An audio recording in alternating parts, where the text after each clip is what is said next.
Saya berterima kasih dan Bapak Ibu tidak banyak hal yang saya ingin sampaikan. Saya sampaikan ke Pak Munir apa yang saya harus sampaikan. Itu apa saja terkait ini, itu malah bingung saya kalau tidak diberi topik, itu malah bingung. Saya bilang pertanyaan mungkin lebih baik supaya saya bisa memberikan tanggapan atau catatan terhadap apa yang menjadi concern perhatian Ibu Bapak ya. Sebab kalau dari kegiatannya saya lihat acara sebelum saya tadi sebelum Jumat kan teknis ya. Ada Pak Safari yang sangat teknis dan itu sangat mungkin Ibu Bapak penting untuk penyiapan Ibu Bapak baik dalam rangka penilaian di akhir dari tingkatan kelas, satuan pendidikan maupun mungkin dalam proses pembelajarannya untuk formatif. Tapi saya kira yang diniatkan mudah-mudahan Bapak punya kemahiran teknis dalam pengembangan instrumen untuk kepentingan penilaian sumatif atau mungkin juga formatif dalam konteks pendidikan agama Islam. Itu yang saya kira setelah teknis dari Bapak Ibu. Jadi saya ingin mengantarkan beberapa catatan aja. Jadi ada 31 PAI itu sendiri Bapak Ibu sudah paham. Saya ingin memulai bahwa PAI itu pendidikan yang satu-satunya yang di satu sisi mandatori wajib Bapak Ibu oleh Undang-Undang 2003 dan ini adalah pasal di dalam Undang-Undang 2003 yang dalam 2 kali Undang-Undang 89 dan 2003 di mana saya waktu itu sebagai pejabat Kemendikbud mendapat sorotan yang sangat tajam. Mendapatkan sorotan yang sangat tajam dari semua kelompok agama. Ternyata tidak sama awalnya. Jadi dari 6 pilihan ini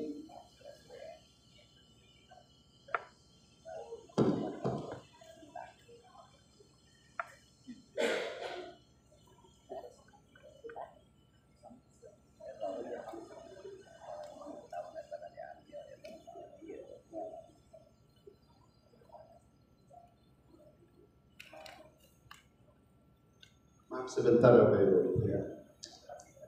Jadi Undang-Undang 2003 akhirnya disepakati, tapi dibalik Bapak Ibu pasal di mana setiap peserta didik berhak memperoleh pendidikan agama yang diajar oleh guru yang seagama. Ini ramai perdebatan. Jadi Bapak Ibu pasti mengikuti, tapi akhirnya diterimalah rumusan ini. Dan dampak dari diterima ini alhamdulillah kita semua aja, tetapi sekaligus Bapak Ibu sekarang ada tantangan lain. RUU Sisdiknas sedang beredar untuk perubahan 2003. Ada PR bagi Ibu Bapak. Ibu Bapak akan ditumpangi tambahan, bukan Ibu Bapak pekerjaannya, tapi pemerintah akan ditumpangi tambahan karena tafsir terhadap Undang-Undang Pendidikan Agama diperluas termasuk pendidikan penghayat kepercayaan. Ini untuk pemahaman Ibu Bapak aja. Perdebatan ini terus mengeras. Nanti kita lihat, Bapak Ibu lihat draft RUU yang beredar. Dia bukan lagi pendidikan agama yang 6 itu, tetapi termasuk pendidikan penghayat kepercayaan yang disetarakan berarti kedudukannya dengan pendidikan agama. Itu isu yang sekarang beredar. Saya tidak tahu Pak Menteri Agama penyikapannya, tapi saya kebetulan di 2 kementerian. Perdebatan lama Kemenak dengan Kemendikbud di 2 isu ini. Dulu Kemenak kira-kira saya cuci tangan di luar nama agama, dan untuk alih kepercayaan silahkan urus oleh Kemendikbud, oleh Mendikbud, dan kategorinya masuk pada budaya. Tapi sekarang meminta ada pelajaran pendidikan penghayat kepercayaan masuk sebagai setara dengan pendidikan agama. Implikasinya bagi Ibu Bapak di sekolah nanti ini kan tidak mudah ya. Kaharingan misalnya apakah dia nanti agama Hindu atau nanti aliran kepercayaan, atau di Sunda Wiwitan apakah nanti dia ngambil agama Islam atau aliran kepercayaan. 150 lebih sekarang yang berkategori atau masuk dalam kategori. Jadi ini tidak mudah ya Bapak Ibu, tapi saya ingin menyampaikan ini catatan awal dari hal yang saya ingin sampaikan. Tapi Bapak Ibu, saya kira sudah memahami dan ini PR bagi kita di pemerintah. Jadi memang akan ada sedikit perdebatan kalau undang-undang ini resmi dibahas. Dan bagi Ibu Bapak dampaknya adalah ada anak-anak di kelas Ibu Bapak yang terpaksa mungkin mengambil penghayat kepercayaan, walaupun mungkin masih orang tuanya juga KTP-nya Islam kan. Yang jelas di Kuningan di Sunda Wiwitan atau apa sejenisnya. Tetapi Bapak Ibu, pendidikan agama itu di Republik ini setelah sejak awal Ki Hajar meletakkan pendidikan karakter itu mutlak. Jadi yang ditulis oleh Ki Hajar itu adalah pendidikan daya upaya memajukan pertumbuhnya budi pekerti, yaitu kekuatan batin, karakter, pikiran, dan tujuannya. Bahasa Ki Hajar ini saya kutip dari bahasa Ki Hajar.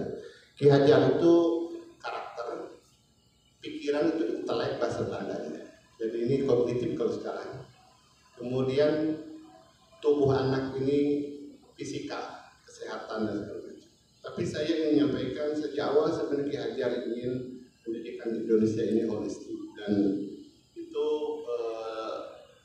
kalau kita lihat tulisannya Ki Hajar sejak awal karakter yang dimaksud Ki Hajar pun sangat dalam maknanya, bukan hanya karakter dalam makna biasa. Jadi saya kutip lagi tulisan Ki Hajar, Bapak Ibu yang ingin mempelajari Ki Hajar, ada 2 buku Ki Hajar yang besar. Satu tentang pendidikan, satu tentang budaya, adalah kumpulan pikiran Ki Hajar tentang konsep pendidikan dan konsep budaya. Saya kutipkan pengajaran adab. Jadi ini kata adab bahasa Arab, Ki Hajar pakai kata ini. Bermaksud memberi macam-macam pengajaran agar seutuhnya jiwa anak terdidik bersama-sama dengan pendidikan jasmani. Ini menarik kata-kata. Jiwa dan raga dari masing-masing orang itu punya sifat sendiri-sendiri yang khusus dan mewujudkan individualitas di bahasa Belanda. Yang itu individualitas ini jika terdidik menurut kodratnya akan menjadi kepribadian di ujungnya itu, yakni jiwa yang merdeka atau karakter. Jadi Ki Hajar bayangkan jiwa yang berkarakter ini termasuk dia menjadi dirinya sendiri. Kalau Mendikbud sekarang menggunakan kata-kata merdeka, Ki Hajar dari dulu Menteri Pertama RI ini merdeka udah dia tulis ya. Jadi ini sangat tinggi, dan oleh karenanya kita memasukkan pendidikan agama ini sebagai wajib. Jadi di Undang-Undang 2003, ini undang-undang yang kebetulan saya berada di dalamnya, itu eksplisit lagi pendidikan agama. Beriman dan bertakwa pada Tuhan yang Maha Esa dan berakhlak mulia. Jadi yang lain boleh tidak ada pelajaran, tapi PAI itu tidak mungkin hilang selama undang-undangnya tidak dicabut. Itu pesan saya pertama. Jadi dari zaman Ki Hajar sampai 2003 dan undang-undang belum diubah, ini tidak bisa digabungkan. Itu satu itu. Yang kedua, kementerian yang juga tidak boleh dihilangkan siapapun presidennya. Nanti 2004 pemilihan, terus 5 tahun pemilihan. Yang tidak boleh dihilangkan adalah Kementerian Agama. Jadi Kementerian Agama tidak akan mudah presiden menghapus. Dia harus ubah dulu undang-undang tentang kementerian yang wajib. Satu yang wajib itu adalah Kementerian Agama. Jadi begitu pentingnya Ibu Bapak lah sebenarnya operator dari 2 misi. Misi pendidikan, ketakwaan, iman, akhlak, adab. Di sisi lain adalah misi Kementerian Agama. Yang dua-duanya ditahan oleh undang-undang, tidak boleh sembarangan presiden mengubah-ubah. Ini pesan saya pertama. Jadi ibu itu, bapak ini orang yang paling penting, lebih penting dari Menteri Agama, Pak. Nah, Menteri Agama nggak ada juga jalan aja ibu bapak kan. Lebih penting dari dirjen, dari sekjen. Yang punya tugas ini adalah ibu bapak. Itu pesan yang pertama yang saya ingin sampaikan. Betapa penting pendidikan ini. Ibu Bapak nanti cermati di draft kurikulum Merdeka, Ramadan dan apa aktivitas pendidikan agama Islam itu nanti Ibu Bapak sudah baca. Nah itu pesan pertama Bapak Ibu. Kalau Ibu Bapak lihat nanti di PP yang sudah diperbaiki pun, ini saya yang draft PP dulu, eksplisit juga Bapak Ibu. Saya ingin pendidikan agama membangun potensi spiritual seperti Ki Hajar, membangun akhlak mulia, jadi lebih tinggi spiritualnya dari akhlak mulia, membangun warga negara yang produktif, membangun warga global yang demokratis. Jadi kita kan tidak bisa lagi ya hidup sendiri di Indonesia, tidak ada lagi. Sekarang kita sudah harus bagaimana Ibu Bapak mendidik anak-anak menjadi Muslim sejati yang dia menjalankan agamanya dengan baik, kira-kira menjadi warga negaranya yang produktif dan dia memberi sumbangan pada perdamaian dunia. Itu kira-kira misi Ibu Bapak mengajar PAI. Bahasa tingginya kira-kira itu. Jadi warga negara yang Muslim sejati, boleh Muslim kafah, boleh atau istilah lain, tapi dia menjadi warga negara yang produktif dan sekaligus dia menjadi warga dunia yang membangun sikap demokratis dan cinta damai. Ini dunia jangan diacak-acak dan dikaitkan dengan agama. Itu pesannya. Jadi Bapak Ibu, clear Ibu Bapak perannya paling penting. Karena tidak ada lagi Nabi setelah Nabi Muhammad dalam keyakinan Islam. Dan pewaris para Nabi itu ya Ibu Bapak guru yang hadir di ruangan ini. Saya bukan pewaris, saya tidak memegang kendali pendidikan agama. Waktu di Sekjen mungkin saya punya tanggung jawab, tapi pewaris Nabi yang sesungguhnya adalah para guru agama Islam, para kiai yang mengajar, para ulama. Itulah sebenarnya pewaris. Karena dia pewaris, nggak ada Nabi yang tidak dicoba dengan ujian berat, kan nggak ada. Kalau mudah-mudah aja sih gampang jadi Nabi. Tapi hampir semua sejarah Nabi itu berat. Jadi kalau Anda nanti mendeklarasikan diri saya diberi beban sebagai pewaris Nabi, sudah pasti berat cobaannya. Itu yang sudah. Bukan hanya berat, ada saudara kita yang mungkin gajinya masih tidak memadai ya. Itu berat, tapi akan banyak cobaannya. Itu yang mohon dipahami. Karena pewaris Nabi, maka cobaan yang dihadapi oleh guru agama akan lebih berat daripada guru lain. Pesan saya. Guru matematik itu lebih mudah. Saya dosen saya, karena bukan dosen agama, saya ngajar psikometrika. Saya lebih mudah dibanding guru agama. Nah, Ibu Bapak, kalau Ibu Bapak pewaris tadi para nabi, tidak mudah peran Ibu Bapak untuk menyampaikan nilai. Dan ini saya kira Ibu Bapak sudah memahami. Tetapi Nabi itu dapat cobaan terberat, tapi sekaligus dia adalah manusia mulia. Jadi guru agama itu pewaris Nabi berat dan insya Allah mulia. Jadi harus disadari kalau udah tugas berat bagi seorang guru PAI, memang kodratnya pewaris Nabi. Tapi kalau itu ikhlas, itu juga akan dapat derajat kemuliaan yang tinggi, yang tidak dimiliki oleh yang lain. Itu yang saya ingin sampaikan pesan di forum ini. Jadi sesuatu yang mulia itu tidak pernah ringan. Kalau ringan semuanya mulia. Jadi Ibu Bapak, yang saya tulis ini adalah renungan 4 hal yang tidak mudah bagi guru agama. Dan Ibu adalah Bapak pewaris Nabi dan menghadapi cobaan tentu yang tidak mudah, tapi yakinkan Ibu akan menjadi pilihan dari sekian banyak manusia menjadi manusia mulia karena berperan mendidik anak-anak kita dengan bekal yang mudah-mudahan karakternya seperti yang kita kehendaki. Ini nah yang kedua, ada pesan yang ingin disampaikan bahwa agama ini harus menjadi pegangan hidup di mana dia merasa nyaman beragama. Bukan agama ini menjadi sesuatu yang bagi dia mempersulit hidup. Sebab hadirnya agama itu adalah untuk menopang kehidupan di mana dia menjadi mudah, menjadi bermakna hidup. Banyak orang menafsirkan agama itu sebagai aturan-aturan yang mengekang dirinya. Aturan itu dapat diperlukan dari filsafat. Aturan itu diperlukan untuk harmoni. Jadi kalau tidak ada aturan, akan sulit terbayang hidup kita itu akan indah. Hidup kita itu akan nyaman, hidup kita itu akan teratur. Itu sulit. Makanya di dalam filosofi Yunani, nomos itu norma, aturan, itu selalu berbarengan nanti, Bapak Ibu, dengan aspek lain, cinta, damai, keindahan.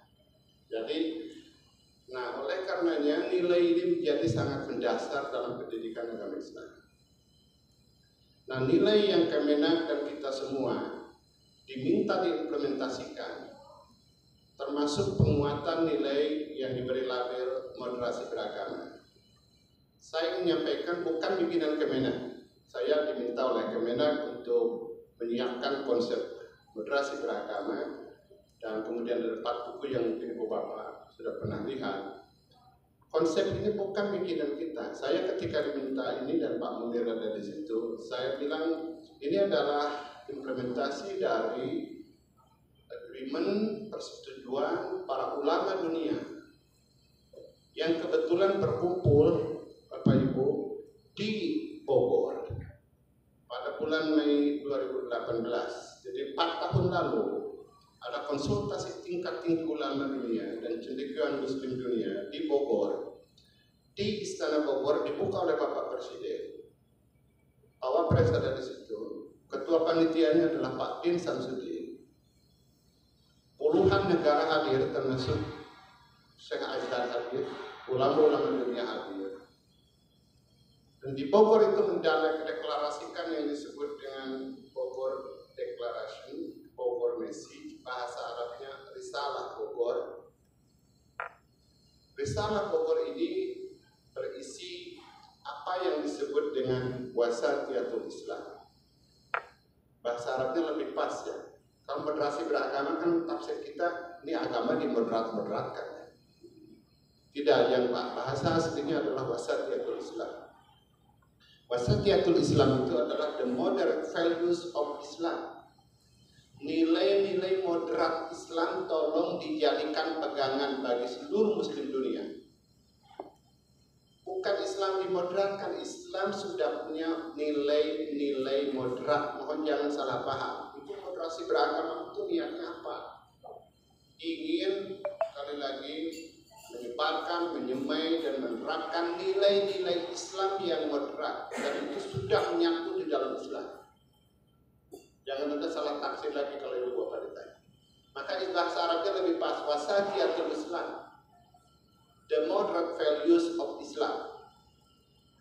Tolong kasih tahu dunia kira-kira gitu. Ini Islam itu moderat, bukan teroris. Ini Islam itu moderat, bukan tukang pembunuh. Dan ulama ini merumuskan itu. Jadi mendeklarasikan bersama 4 tahun lalu, Bapak Ibu.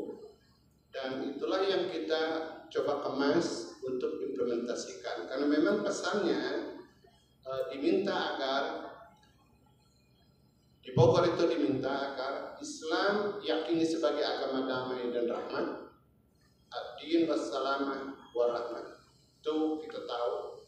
Tapi agama yang menjunjung tinggi keadilan, din al-adalah, dan agama yang membangun peradaban, din al-hadar. Itu tekanan. Dan ini diminta disebarkan nilai ini ke muslim maupun non muslim. Ini kan orang barat tidak paham kalau dikira Islam ini radikal.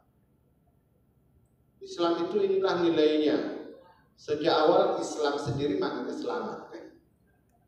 Kenapa kita baca salam assalamualaikum itu menyebar kedamaian.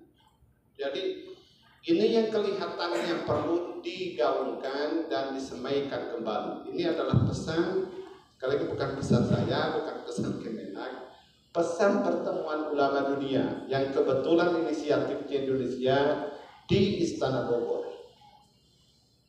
Jadi Bapak Ibu diminta mohon agar nilai ini disemaikan terutama di anak didik kita. Itu pesan yang paling utama kedua. Pendidikan agama sudah penting di Republik Indonesia ini, tapi saya bagian kedua ingin menekankan kenapa istilah moderasi beragama menjadi program. Mohon jangan disalahpahami.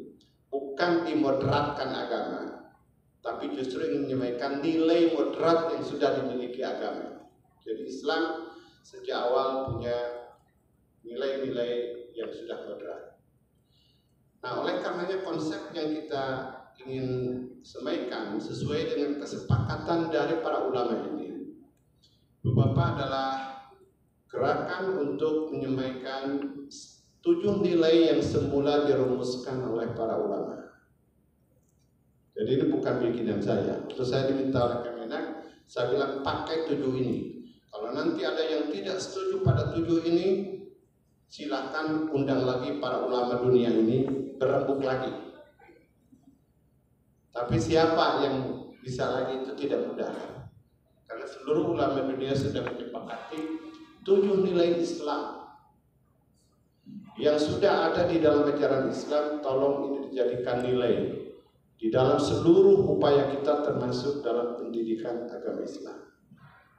Kalau Bapak Ibu lihat nilai dalam bahasa Arab, Ibu Bapak lebih paham, ada tawasul, ada iktidal, ada tasamuh dan seterusnya. Inilah 7 nilai yang diidentifikasi oleh para ulama agar ini dijadikan inilah the moderate values of Islam. Inilah wasatiyatul Islam.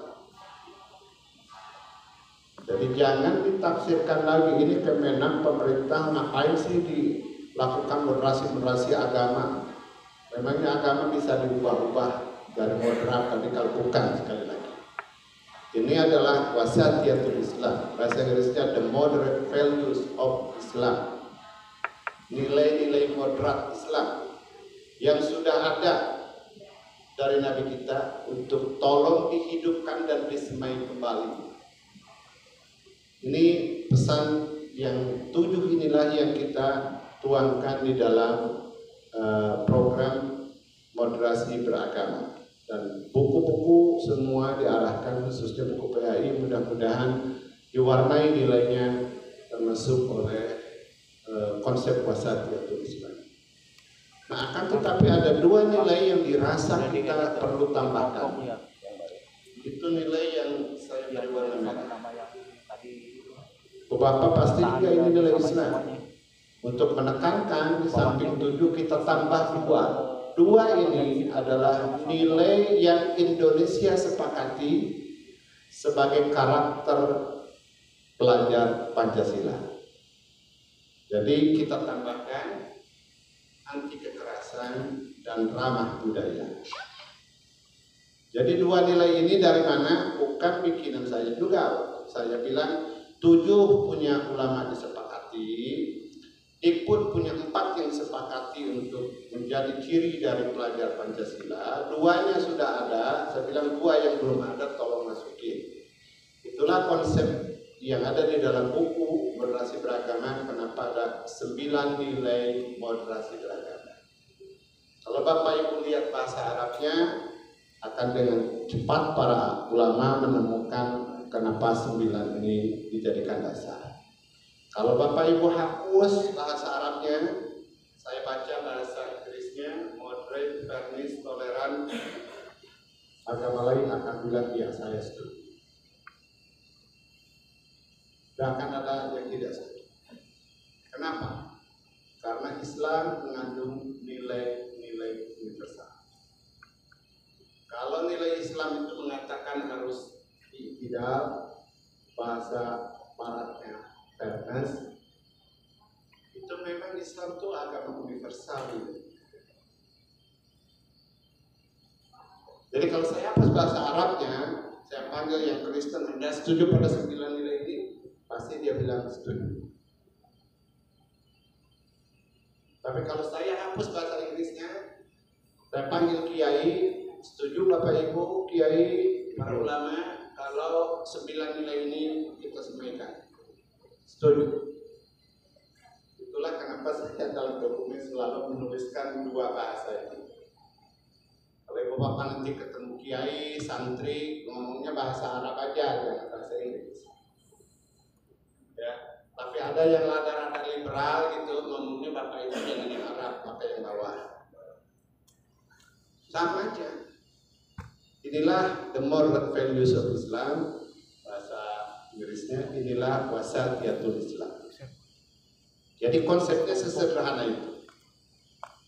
Jadi bagian kedua, setelah kita lihat pentingnya pendidikan agama, bagian kedua saya ingin Ibu Bapak menjadi agen untuk penyampaian nilai-nilai moderat Islam. Jadi ini nilai Islam yang moderat yang sebenarnya adalah nilai universal, agar anak-anak kita insya Allah tadi memiliki karakter bukan hanya dia muslim sejati, bukan hanya warga negara Indonesia yang produktif, tapi dia menjadi warga dunia yang cinta perdamaian. Saya kira clear misi ini dan tidak akan panjang karena nanti di buku sudah apa itu yang disebut dengan moderat, tawasul. Nanti silakan ini PowerPoint kalau mau ringkasan dari yang saya ringkas dari buku Ibu Bapak. Tapi ini udah kalau butuh dalilnya pun kan udah ada di situ. Karena Ibu Bapak di PAI ya, pasti itu ada yang nanya ahli agama, apa itu Kemenak kok bikin produk ini? Jadi jelaskan ini menghidupkan nilai Islam yang mungkin dirasa sekarang tidak subur lagi nilai. Kita ingin mengubah anak-anak kita punya nilai yang membangun bagi dirinya, di bangsa dan bagi dunia. Jadi Bu Bapak rinciannya 9 ini ada di buku. Bu Bapak bisa lihat misalnya apa sih ciri dari tawasul. Tidak, ciri menjaga keseimbangan itu sudah ada karakternya. Kalau Bapak Ibu lihat ibadah seimbang antara ibadah individual sosial, misalnya konsep apa sih tidak menempatkan sesuatu pada tempatnya, dan definisi adil ya di dalam Islam kan ini kan. Jadi Bu Bapak sudah bisa nanti cek nilai-nilai ini dan mohon ini ikut disemaikan. Dan yang tidak mudah tentu adalah nanti mempraktekkan bagaimana Ibu Bapak menuangkannya dalam pembelajaran di sekolah dan di kelas masing-masing. Jadi 9 ini udah ada Bapak Ibu. Nah, bagian ketiga saya ingin mengantarkan diskusi ini banyak hal yang tidak mudah dengan perubahan kurikulum dari waktu ke waktu. Hari Senin sore kemarin saya diminta oleh Pak Penas untuk menyampaikan tinjauan kritis saya terhadap 3 kurikulum yang berlaku di Indonesia dari 2000 setelah reformasi 2003, 2013 dan perubahan-perubahannya, dan kurikulum merdeka yang belum disahkan. Bapak belum disahkan. Saya sampaikan beberapa catatan dan fluktuasi di dalam penilaian. Bapak yang merasakan bagaimana pusing 2013 penilaian, termasuk penilaian yang terkait dengan sikap. Jadi waktu saya masih di Kemenak, waktu kurikulum ini dirancang dan disepakati oleh pemerintah, saya bersama Pak Dirjen Pendis, dirjen-dirjen lain, ada 5 dirjen di Kemenak yang bertanggung jawab pada pendidikan, dan Pak Menteri, saya sampaikan keberatan saya terhadap kurikulum 2013. Dan saya melarang seluruh madrasah di Indonesia dalam kewenangan saya untuk menerapkan kurikulum ini. Karena 2014 selama saya di Kemenak kan gak ada yang menerapkan. Setelah saya tinggal di Kemenak baru diterapkan. Tapi apa yang terjadi, kurikulum ini dalam sejarah Indonesia adalah kurikulum yang paling banyak dikritisi dan diubah-ubah. 2017 saya dipanggil oleh Kemendikbud untuk menyiapkan revisi 2013. Ada dokumen Dikbud yang diperlakukan di SMK yang SD SMP-nya belum diubah. Itu adalah hasil konsolidasi yang saya perbaiki 2013. Datang menteri baru, dia bingung mau mengubah lagi, tapi bingung beri namanya. Ada kurikulum prototipe, akhirnya diberi nama kurikulum merdeka. Jadi yang pertama Bapak Ibu, satu yang saya sampaikan di Bappenas adalah kita memang Bapak yang sangat berat menghadapi perubahan-perubahan dalam 20 tahun terakhir. Mungkin sudah jadi guru banyaknya Bapak, udah 20 tahun pasti jadi guru kan. Saya mohon maaf Ibu Bapak merasakan perubahan yang tidak mudah ya, dari kurikulum ke kurikulum, dan belum mengerti udah diubah lagi. Jadi ini hal yang tidak mudah saya kira bagi kepala guru. Itu kenapa saya waktu 2013 menolak dulu untuk dipakai. Saya tidak mau guru madrasah pusing oleh kurikulum yang diubah, yang kita sendiri pusing di pusat. Jadi saya ikuti rapat di Dikbud, tapi saya lihat, saya sampaikan beberapa catatan yang saya minta agar ini diendapkan untuk tidak diterapkan dulu, karena beberapa hal ini akan berat bagi guru. Kurikulum 2013 misalnya Bapak Ibu, kalau saya tanya Bapak Ibu, apa sih bedanya antara kompetensi inti dan kompetensi dasar? Nanya menteri pun nggak bisa jawab, apa bedanya inti sama dasar? Nanya kepala pusat kurikulum juga nggak mudah kan? Kalau kurikulum ini udah ada yang nggak mudah dipahami hanya dari kata itu aja, itu berarti kurikulum itu nggak bagus, sudah. Betul. Nah iya, kalau dari awal sudah ada namanya kompetensi dasar, dan saya bilang ini apa bedanya? Bayangkan guru SD di pedalaman sana harus paham beda ini. Kalau ini aja udah sulit, saya akan tolak kurikulum ini. Saya aja tidak ngerti, apalagi saudara-saudara saya dulu. Belum lagi penilaian segala macam Bapak Ibu. Belum pendekatan kurikulum 2013 yang menyimak sampai ke eksperimen dan seterusnya. Pendekatan manajemen dipakai ke dalam pendekatan pendidikan. Itu tidak pernah dicoba. Pendekatan ahli manajemen Dyer kok dipakai di dalam. Kayak nggak ada ahli pendidikan. Dan saya tidak akan memberikan pada pendekatan belum karena guru saya. Tapi saya ingin mengatakan janganlah kita menjadi kelinci percobaan terhadap sesuatu yang belum jelas. Dan ada banyak aspek kritis saya yang saya bilang ini enggak. Guru tidak akan tambah muda, tidak akan tambah cerdas. Anak-anak bingung, guru bingung. Saya tolak. Tapi ini keberanian yang saya lakukan, saya sampaikan di rapat Kemendikbud, ke Pak Mendikbud, saya sampaikan ke Pak Menak, dan saya minta Pak Dirjen Pendisub tidak terapkan. Dari 2014 saya selesai baru ke Bapak memperlakukan. Kalau saya masih di Kemenak, saya akan tidak mau memperlakukan itu, karena tidak mudah. Jadi memang ini bagi Ibu Bapak sangat tidak mudah. Perubahan kurikulum dialami, termasuk implikasinya bagi pendidikan agama dan penilaian pendidikan agama. Nah ini area yang saya kira Ibu Bapak guru belum paham bagaimana pembelajarannya. Kita harus sudah mengikuti beberapa perbaharuan. Yang baru, yang merdeka, saya tunjukkan di Bappenas. Saya tunjukkan CP. Kalau Bapak Ibu saya diberi oleh Kemenak CP kelas 789. Kalau Ibu Bapak bisa baca, nanti saya tunjukkan kalau Ibu Bapak. Saya tunjukkan, saya bilang ada kemarin Senin. Saya aja tidak ngerti kalimat itu, apalagi guru. Nanti saya tunjukkan, dan itu Bapak tidak mudah. Jadi nanti saya tunjukkan jadi seperti apa CP kelas 7 untuk pendidikan agama Islam yang kebetulan saya diminta membaca buku PAI.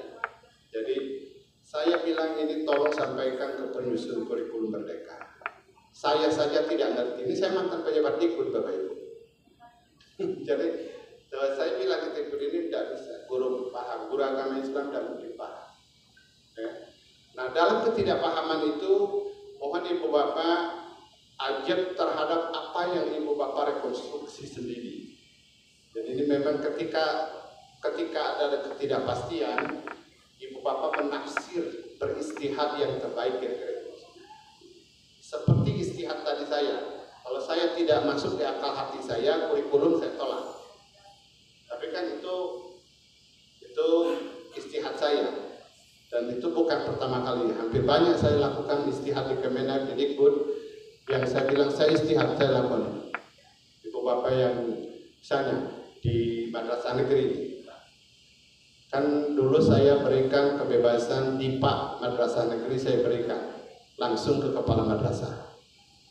2007 tuh Pak saya berikan. Coba cek di sekolah, nggak ada kan? Nah itu istihad saya, berikan ke tangan kepala madrasah uang dan kewenangan menolaknya. Untuk apa ada di Kemenak? Untuk ada apa di dirinya? Yang menjalankan pendidikan di madrasah ya kepala madrasah dan guru. Saya nggak tahu tarik lagi atau apa, tapi itu istihad. Bagaimana Bapak suruh ngurus sekolah tapi harus ngecat madrasah, rusak pagar karena ada banjir, Bapak harus datangkan ke Kemenak, nunggu pencairan uang-uang. Bagaimana gaji tanggal 1 Bapak Ibu tidak langsung saja di situ. Nah kayak gitu istihad. Jadi saya sering istihad dan saya bilang ke Kemendikbud, Kemenak itu akan menjadi makmum karena imamnya pendidikan itu Kemendikbud. Dan saya bisa ngomong itu sekali lagi, selama di Kemenak gaji saya dibayar Kemendikbud Bapak Ibu. Saya itu pegawai Kemendikbud selama saya di Kemenak. Jadi saya bilang Kemenak akan menjadi makmum dan imamnya Kemendikbud untuk bidang pendidikan. Kecuali ketika imam batal, saya makmum akan menjadi imam. Kan ada Pak ya, kalau imamnya batal kan makmum ke depan kan. Nah itu saya lakukan. Jadi ketika tadi kurikulum 2013 menurut saya ini batal, saya akan tentukan sendiri. Nah itu jadi dalam kondisi yang perubahan kurikulum Bapak Ibu mohon dicermati betul, karena belum sempurna dokumen ini untuk dipunyai oleh Ibu Bapak yang merdeka ini Pak. Oleh karenanya Ibu Bapak nanti menafsir syukur bersama-sama di madrasah, di MGMP, apa maksudnya ini. Tapi sebelum itu saya ingin men-share Bapak Ibu, tetap saja kan yang Ibu Bapak harus lakukan sebagai mata pelajaran PAI ini ada aspek kognitifnya, kan Ibu ngajarinnya. Baca doa, hafal bagaimana doa, bagaimana niat, kalau itu harus dikerarkan kan? Dan seterusnya itu adalah pengetahuan agama. Ibu tadi mendidik sikap termasuk moderat. Ada moderat values yang harus dia pahami kognitif, tapi ada yang harus menjadi perilaku, sikap dan perilaku. Tapi ada yang saya komentari Ibu Bapak kan, bagaimana praktek sholat yang tepat kan? Itu penting kan Bapak Ibu ya. Bagaimana sujud, bagaimana duduk, tasyahud dan seterusnya. Saya lihat kita tertib dan terima kasih Bapak Ibu guru agama. Kalau saya perhatiin di Masjidil Haram, 8 tahun di Kemenak saya bolak-balik Bapak Ibu ke Saudi. Saya apa perilakunya? Itu dari tata cara sembahyang kita, sholat kita, itu saya amati paling tertib, mengikuti bagaimana seharusnya ya cara duduk, pegang tangan. Kalau ada variasi, ada alasannya. Misalnya ada yang pegang tangan waktu sholat itu lurus ke bawah, ada 1, 2. Ada yang selalu di perut ya, ada yang agak ke kiri tapi punya argumen. Dan di Indonesia sangat rapi. Coba Bapak Ibu lihat orang Timur Tengah sholat. Jadi mereka nggak setertib orang Indonesia sholat. Baca doa, mereka keras, tapi juga tidak sekhusyuk orang Indonesia. Nah, ada tugas yang saya komentarkan Ibu Bapaknya. Hal-hal apa yang harus, bagaimana cara berpakaian ihram, itu kan gerak sa'i, itu kan Ibu Bapak pasti praktekkan. Dan itu terima kasih karena saya amati sangat tertib. Bagaimana ritual agama bagi kita di Indonesia juga sangat tertib dibanding negara-negara lain. Sebenarnya yang tertib kedua kan Iran Bapak Ibu. Tapi Timur Tengah lain itu saya bersahabat dengan Timur Tengah, mahasiswa saya sekarang banyak dari Timur Tengah. Nah, ya. Jadi ini memang tetap Ibu Bapak harus perhatikan. Nah Ibu Bapak pemilahan mana nilai mana ini tadi salah satu yang diminta nilai dan sikap itu adalah tolong semaikan 9 nilai yang tadi. Di samping nilai-nilai lain yang mungkin Ibu Bapak sudah ada selama ini dalam program pembelajaran. Nah, Bapak Ibu tetap kalau pengetahuan catatan ya Bapak Ibu. Tadi Pak Safari mungkin bagaimana menulis soalnya.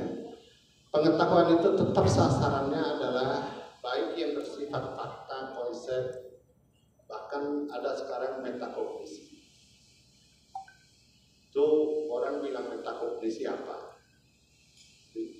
Ada yang fakta, ada prosedur menghitung waris. Kalau ada kasus gini bagaimana cara mencahkannya kan? Dia harus tahu kan? Nah Ibu Bapak, ini bagian-bagian yang Ibu tetap harus ajarkan ya. Tapi ada juga cognitive proses.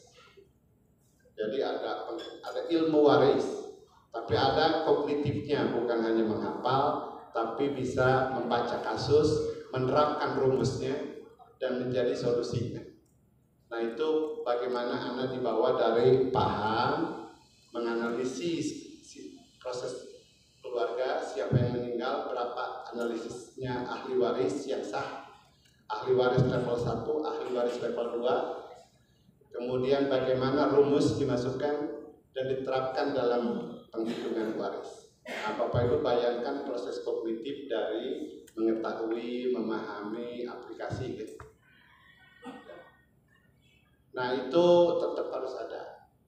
Jadi mohon selalu bayangkan, karena satu kritikan jangan terlalu juga anak dijejali dengan hafalan yang kita mungkin tidak pernah bisa menerapkannya. Jadi itu banyak Bapak kritikan pada kita semua. Nah yang saya ingin sampaikan, mohon juga dimasukkan yang disebut dengan konsep metakognisi. Ya, apa sih metakognisi? Saya ingin beri rumusan sederhana saja. Metakognisi itu adalah kemampuan anak untuk mengetahui apa yang telah dia tahu. Bapak Ibu menangkap statement saya?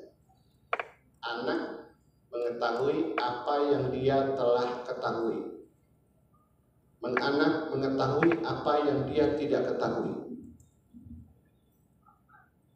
Bisa membayangkan kata itu? Saya kalau suruh baca bab waris, saya tahu yang saya tahu, tapi ada yang saya tidak tahu. Kemampuan itu adalah kemampuan metakognisi. Kalau Ibu Bapak sudah tadi ngajar 6 topik, anak itu suruh renungin topik 1, kamu udah paham belum? Setengah paham saya Pak. Berarti anak itu udah cerdas. Dia tahu, setengahnya tidak tahu. Kalau dia bilang saya nggak tahu, nggak jelas Pak. Nah itu anak tidak punya metakognisi. Kenapa penting Bapak Ibu metakognisi dilatih? Karena orang yang baik itu yang tahu apa yang dia tahu dan dia tahu apa yang dia tidak tahu. Orang itu bisa baik dan berkembang kalau dia tahu apa yang dia tahu dan tahu apa yang dia tidak tahu. Yang paling susah adalah orang yang tidak tahu apa yang dia tahu dan tidak tahu apa yang dia tidak tahu. Itulah metakognisi. Jadi caranya di tengah semester tanya topik subtopik ini karena sedikit. Nah, tolong contreng mana yang kamu udah paham, mana yang belum paham, mana yang tidak paham. Dilatih dia untuk mengetahui, mengidentifikasi. Oh saya Pak, yang bagian ini belum memahami. Nah itu adalah refleksi untuk metakognisi. Saya mohon ini yang sederhana saja latihkan ke mereka. Sebab yang paling sulit itu adalah sebenarnya ini Pak. Saya tuh bukan segala tahu kalau saya suruh ngajar psikometri. Tapi saya tahu yang saya tahu dan saya tahu apa yang saya tidak tahu. Kalau ada mahasiswa nanya, saya tahu saya itu tidak tahu. Saya bilang kamu tolong kumpulin artikel itu, nanti saya akan baca, nanti saya akan jelaskan. Jujur aja. Nggak ada sekarang malu juga. Anak bisa baca lebih dulu dari kita juga kan. Jadi metakognisi mohon dilatihkan itu Bapak ya. Jadi biasakan atau panggilnya kamu di materi ini ada yang kamu belum kuasai. Itu kalau individual ngobrol kan bisa. Jadi jangan dibiarkan gitulah. Bagaimana kiai tahu metakognisi anak? Kalau saya renungkan waktu saya di pesantren. Karena kiai itu kan ada Sorogan, ada Bandungan di Tasik di daerah saya. Tahu ya Sorogan Bandungan? Ya. Jadi kalau saya Sorogan, kiai itu walaupun saya seumur, teman saya seumur, dia beda tuh, udah sebulan tuh beda. Karena dia tahu yang ini berat di sini. Dia dikasihnya cuma dua senjata bukan ayat jadi kitab itu. Saya diberi lebih, jadi saya 2 bulan sudah selesai, teman saya itu 4 bulan belum selesai. Kenapa? Karena dia dilatih, rupanya dia tahu progressive learning. Itu kiai itu beruntung punya 2 metode klasikal, itu Sorogan, Bandungan, dan Sorogan yang individual. Kombinasi itu melatih metakognisi juga ke anak, bahwa anak ini pelan-pelan disadari anak ini. Jadi tidak peduli temannya udah jauh juga, dia tidak merasa malu juga, dia tidak dipermalukan depan orang kan. Tapi itu Bapak Ibu mohon dilatihkan, khusus tentang pengetahuan ini ada metakognisi. Tentang sikap Bapak Ibu, sikap itu pendekatannya harus holistik dan diinternalisasikan lewat pembiasaan. Pembiasaan ini tidak mudah ya, tapi sikap itu diberikan dari SD dengan proses pembiasaan semakin banyak, bergerak ke semakin ke atas, mulai penjelasan dengan pemahaman kenapa nilai ini, dan lebih tinggi lagi suruh dia reasoning. Kalau pendekatan para ahli psikologi moral reasoning itu kenapa membunuh tidak boleh, kenapa membunuh itu dosa, kenapa fitnah lebih bahaya dari membunuh. Itu di tingkat SMA perguruan tinggi boleh moral reasoning, berdebat, mencari logika kenapa Islam menempatkan. Tapi di bawah Bapak Ibu itu prosesnya habituasi, masuk ke pemahaman, masuk ke penalaran. Mohon dibanyakkan di bawah ini pembiasaan, kemudian sambil bergerak ke atas diberikan pemahaman. Nah Bapak Ibu yang saya hormati, yang sering orang membutuhkan panduan dan kelihatannya di buku-buku itu adalah bagaimana menilai sikap ini. Kalau dari pendekatan psikologi Bapak Ibu, sikap ini adalah kecenderungan seseorang dalam bertindak. Hubungan antara sikap dengan tindakan dan pengetahuan, hubungannya adalah Ibu Bapak, satu pengetahuan. Coba aja Ibu Bapak jejalin nilai, ya. Dan jejalin nilai dibayangkan dengan surga neraka kan. Kalau baik ditakut-takuti kan, atau diiming-imingi surga neraka kan. Itu Islam dan guru-guru kita mengajar. Yang dicekoki itu ini, kognitifnya dimasukkan. Kalau banyak hadis tentang ini, dia sedang memasukkan kognisi. Kalau hukum Islam mengatakan babi itu haram, di sini Bapak Ibu ya, termasuk di sini. Kalau Bapak Ibu tiba-tiba saya bilang itu babi, langsung berteriak, Bapak Ibu loncatkan. Karena kognisi ini langsung merefleksi jadi sikap Ibu. Coba kalau orang Kristen itu babi gitu, dia baru mana? Kenapa? Karena di sini. Jadi kognisi masuk Bapak Ibu, ini menjadi nilai menjadi sikap, sikap menjadi perilaku. Saya ulang lagi. Kognisi masuk ke sini, ini psikologi itu ke otak kita. Kognisi ini membentuk jadi nilai. Boleh tidak boleh ini kan dari sini, terus jadi pegangan nilai. Bisa nilai agama yang kita sedang ajarkan, bisa nilai budaya, kan pamali namanya kan. Dari situ menjadi sikap, setelah itu menjadi perilaku. Dan itu usahakan dia refleks. Kalau saya nyupir tiba-tiba kaget kan, astagfirullah. Kenapa saya gitu cepat? Karena begitu cepat dari sini proses tadi, ya habit. Jadi perilaku itu saya dibangun oleh kebiasaan. Tapi lama-lama tolong beri pemahaman tentang kebiasaan. Kenapa ini, kenapa ini. Dan dalam ayat Quran banyak. Saya pada 2 minggu lalu ya Pak, menurut saya belajar banyak mengapanya sekarang dari ilmu saya, karena saya psikologi dan psikometri. Jadi saya mempelajari tentang nilai-nilai Islam, beberapa ajaran Islam yang saya menemukan jawabannya bukan dari Quran, jawaban penjelasannya dari ilmu saya. Itu sekarang bisa orang ahli biologi mungkin menemukan lagi jawaban dari biologi kan, kenapa ini, kenapa ini. Nah, itu biarkan berkembang nanti ke atas. Kalau saya bilang kenapa sih setelah sholat harus ucapin salam? Jadi hebatnya orang Islam itu kok sholat itu berapa kali ya kata salam itu diucapkan. Bukan hanya kata akbar ya, dimulai dari Tuhan Maha Besar, tapi di ujungnya salam kiri kanan kan. Dan itu mungkin tidak dielaborasi kenapa Islam itu mengajarkan itu. Ada tafsir ulama mungkin, tapi sekarang Bapak Ibu dari psikologi misalnya banyak jawaban kenapa kita itu harus salam kiri kanan. Jadi itu nanti nalarnya ya, ke atas. Kenapa harus bersedekah? Kenapa misalnya sedekah paling murah itu senyum? Kan ada itu. Saya udah jelaskan Pak Muda dengan saya. Saya udah baca kenapa senyum itu sangat berpengaruh pada kesehatan dan umur panjang. Itu biar ilmu saya bisa jelaskan. Karena dari eksperimen eksplisit Bapak Ibu, ini eksperimen di University of Pennsylvania, masih hidup peneliti profesornya Angelina Duckworth itu di Pennsylvania. Dia bisa buktikan senyum berpengaruh pada kesehatan dan umur panjang.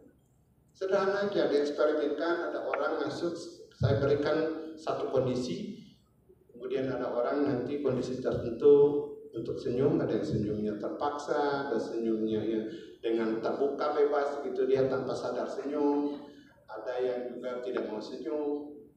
Kalau ketemu mantan pacar tapi dalam acara formal, pilih senyum, tidak senyum atau senyum terpaksa. Senyum terpaksa. Peluk Pak. Peluk. Dari 3 kategori senyum: senyum ikhlas, senyum terpaksa, tidak senyum. Senyum terpaksa Pak. Inilah rahasia eksperimennya Bapak Ibu. Dari eksperimen hasilnya adalah orang yang ikhlas senyumnya tanpa beban, dia berpengaruh menjadi emosi positif dalam dirinya. Dan emosi positif itu berpengaruh pada fisiologis organ-organ tubuh kita menjadi rileks. Dan ketika dia rileks, dia akan memperpanjang usia dari fisiologisnya. Jadi senyum ikhlas itu memperpanjang umur, terbukti dari pendekatan psikologi. Kalau dia tidak senyum, ya tidak ada yang berubah. Emosinya tetap tidak ada yang berubah. Kalau senyumnya terpaksa, emosinya bukan positif, negatif.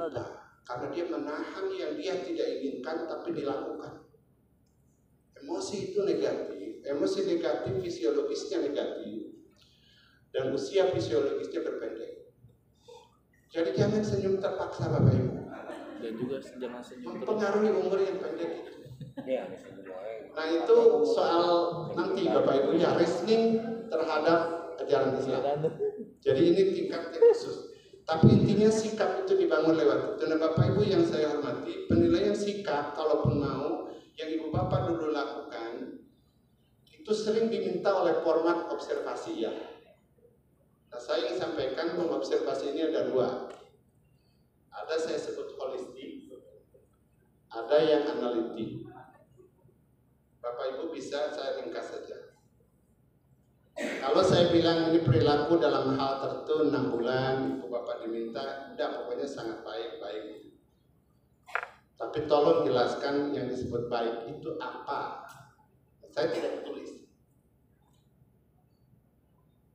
Apa bedanya deskripsi perilaku yang baik, sangat baik, yang agak baik, saya tidak sebut tidak baik, tidak mau, kurang baik. Mulai Ibu Bapak tidak baik, tapi saya tidak mau. Guru jangan memberi cap negatif. Jadi agak lunak. Jadi agak baik, kurang baik. Kenapa saya tidak mau nyebut tidak baik? Ini di Islam benar Bapak Ibu. Ada konsep tamannan di Islam. Ada konsep nubuwat di Islam. Pernah dengarnya nubuwat? Karena Ibu Bapak pewaris Nabi, Bapak Ibu itu memegang nubuwat. Percaya ke saya. Saya ulang lagi. Tadi saya sebutkan Bapak Ibu pemegang pewaris Nabi. Maka ada nubuwat di Ibu Bapak. Nubuat itu adalah kekuatan kata-kata ibu bapak guru ini terhadap nasib masa depan anaknya. Jangan ada kata-kata negatif pada anak ibu bapak.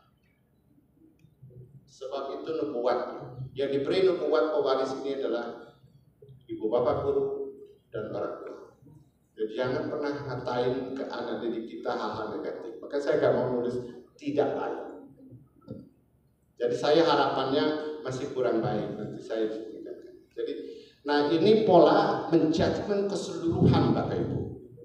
Ibu Bapak boleh cara menjudgment observasi dengan pola ini. Jadi, tapi tolong deskripsikan nanti perilaku baik jika anak menunjukkan ini.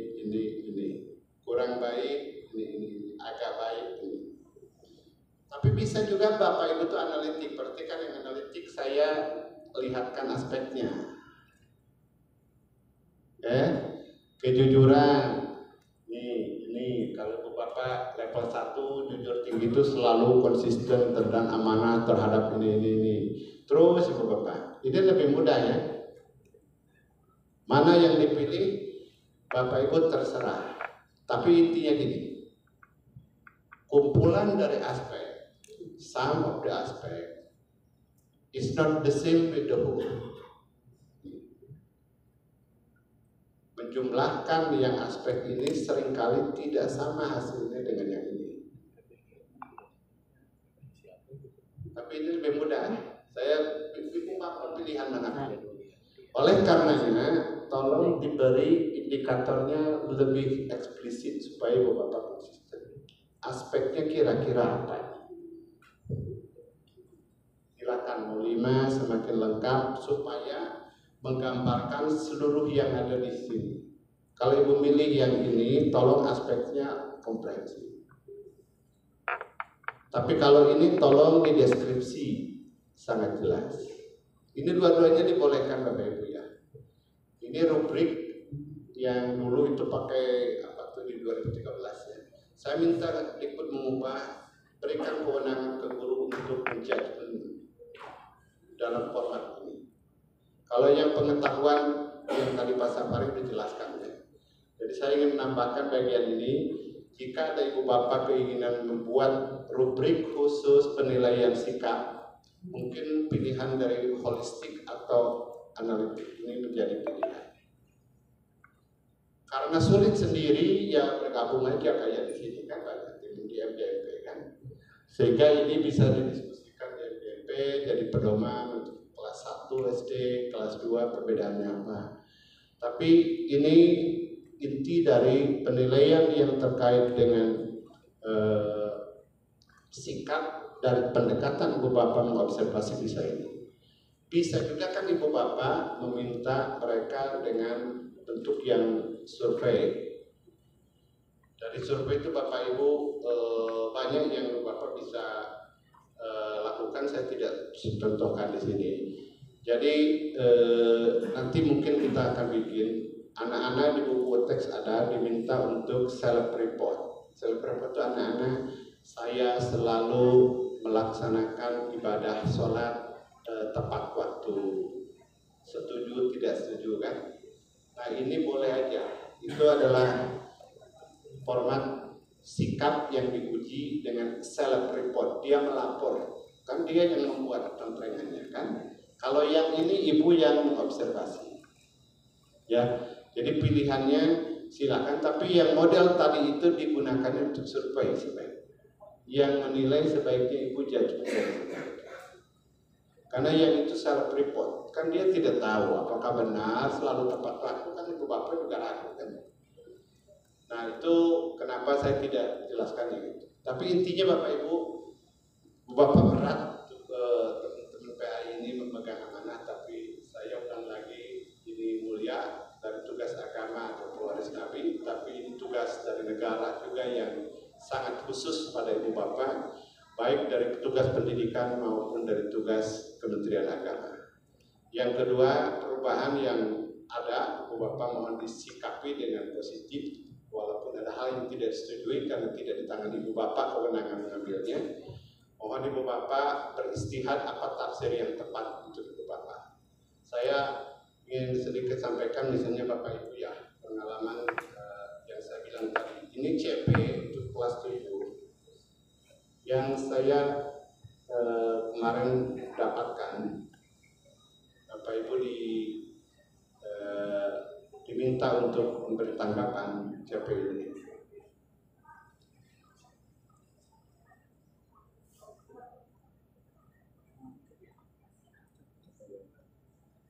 Capaian pembelajaran.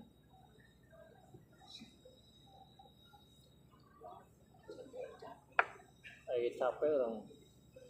Jadi CP ini Bapak Ibu sudah baca, tapi saya agak bingung membacanya. Ada yang baca, ada yang punya tulisan CP kelas 7. Saya coba cari.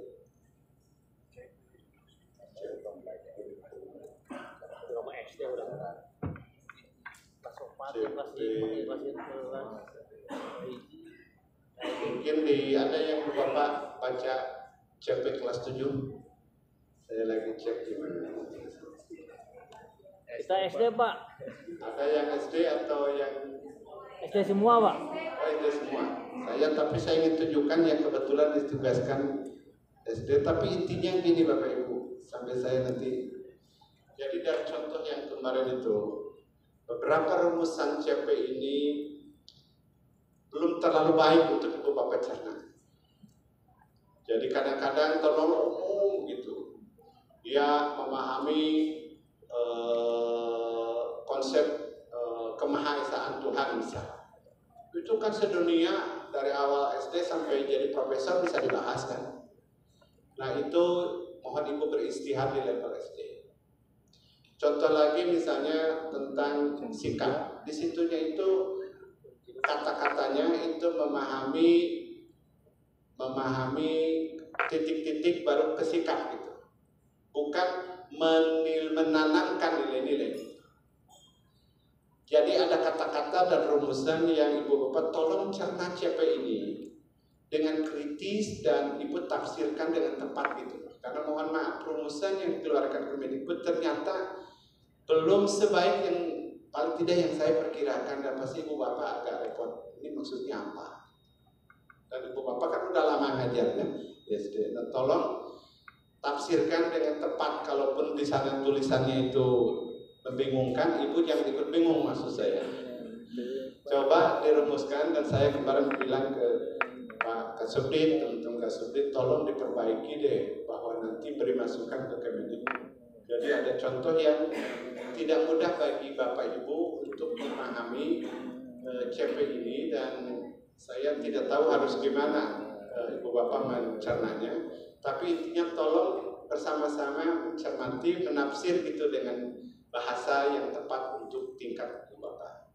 Jadi ada yang terlalu umum dari SD sampai SMA itu kok kata-katanya umum. Itu tidak mudah untuk Ibu Bapak. Ini maksudnya apa? Ada yang kalimat itu memang tidak bunyi. Gitu. Kalau bilang memahami definisi Al-Quran, itu kan 2 menit sudah diajarin selesai kan? Masa CP ini memahami definisi Al-Quran itu setengah jam Bapak. Al-Quran adalah sumber utama bagi seorang muslim, selesai. Tapi masa CP-nya itu, nah itu saya ingat ada contoh kayak gitu. Jadi Ibu Bapak mungkin perlu merenungkan kira-kira maksudnya apa. Jadi jangan plak dipikirkan, renungkan maksudnya mungkin ini. Karena saya ingat satu bunyinya itu anak memahami definisi Al-Quran. Ya kalau definisi setengah jam sudah selesai. Al-Quran adalah. Ya. Saya tidak mau berpanjang lebar, saya mohon maaf terlalu lebar Pak Kadir. Tapi intinya itu beberapa hal umum, dan kalau teknis untuk misalnya saya kira Bapak tadi sudah dapat bahan dari Pak Safari ya. Saya persilahkan jika ada hal-hal yang ingin didiskusikan atau ditanyakan di forum ini. Terima kasih Pak Minister.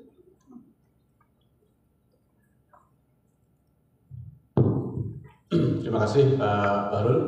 Bapak Ibu, waktu kita ada 15 menit. Silakan kalau ada yang ditanyakan. Ya Bapak yang satu, ada lagi. Ya Bapak, ada ibu-ibu. Ya, ada 3, mungkin 3 dulu ya. 1, 2, 3. Bu Rani. Silakan. Langsung aja Pak ya, di situ ya. Ya.